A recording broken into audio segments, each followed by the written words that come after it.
How to close Gohenry account. To close Gohenry account, you have to log into your Gohenry mobile app. Once you are logged in, look for the settings or profile section in the app or website. This is usually where you can find options or managing your account and cards. Locate the option to close account. The account setting, you will find an option to close or deactivate the account. If you can't find it, check the FAQ or help section for guidance. If there is a clear option to close the account, follow the instructions provided. You might be asked to confirm your decision or provide additional information.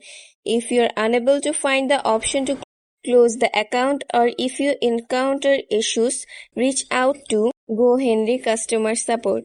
You can typically find contact information in the app, on the website, or in the emails they have sent you. Explain that you would like to close your account, follow their instructions.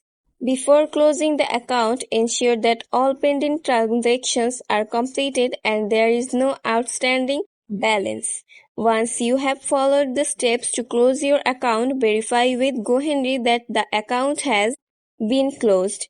This can be done by checking your email for confirmation message or contacting customer support. After confirming the account closure, safely dispose of the Gohenry card by cutting it into small pieces to prevent unauthorized use. Thanks for watching.